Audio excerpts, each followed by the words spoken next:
Hello, everyone. This is Ovester here with blog. I believe this is number 3. And speaking about the voices of prophecy and the voices of tradition. This is a very good blog this week, seriously. I was just talking to my church recently about the future.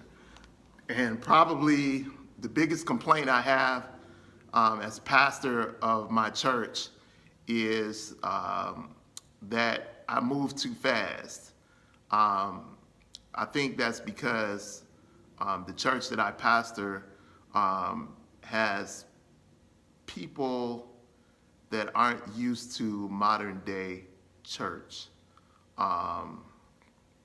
And not that there's anything wrong with that, but I think that in order to advance ministry in today's time, you have to get with the times. And probably the thing that attracts me most about modern day ministry is the virtual church. The ability to provide ministry on the internet and expose yourself to audiences that are considered Generation X or the newer generation.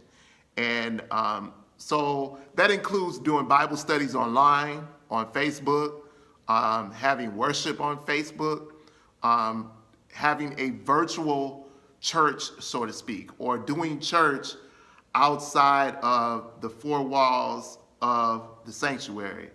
As a matter of fact, that's why I'm here today in the sanctuary, to really just talk to you about moving outside of the 4 walls. I think it's very important that in today's time, and I'm very intrigued and I'm very excited about opportunities to minister to people outside of the 4 walls of the church in the areas of in the virtual world, on the internet, online, and being able to minister to people near, far, and across the world. I think that's important because for a lot of folks nowadays, they're accessing church online.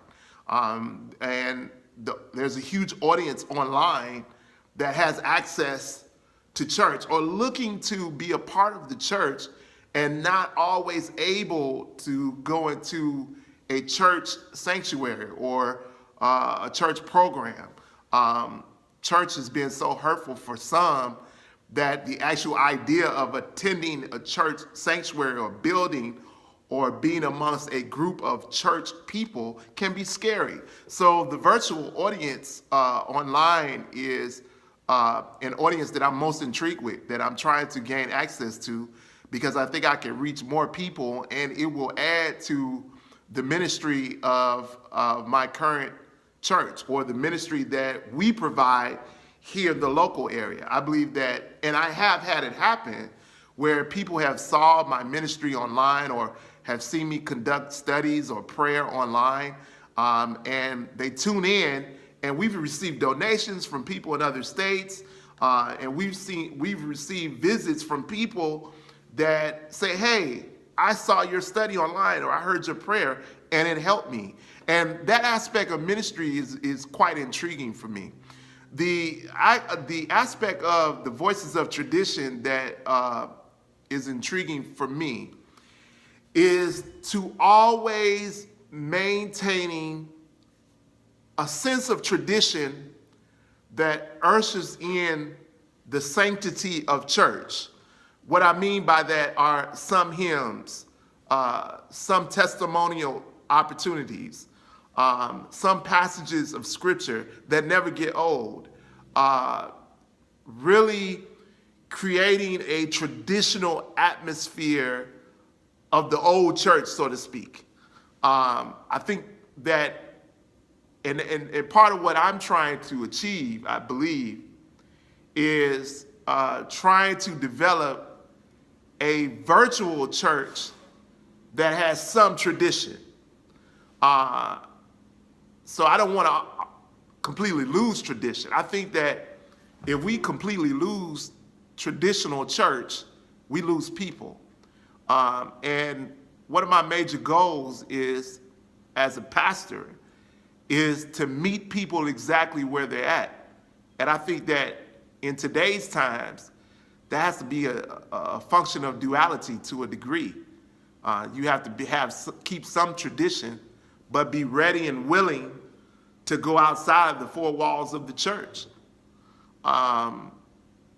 We got to get out of the sanctuary. We got to be able to reach the people. And in today's modern world, you got to be creative in doing that.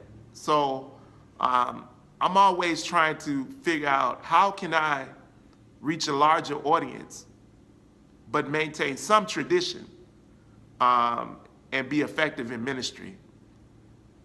That's my personal goal here at this church, is to reach beyond the four walls, but maintain some sense of sanctity,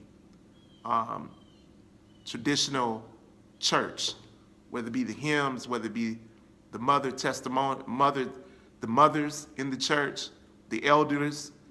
I believe that the elders keep hold to the holy sanctity of the church, and we don't want to lose them. True, they have a lot of tradition, but we can't lose all tradition.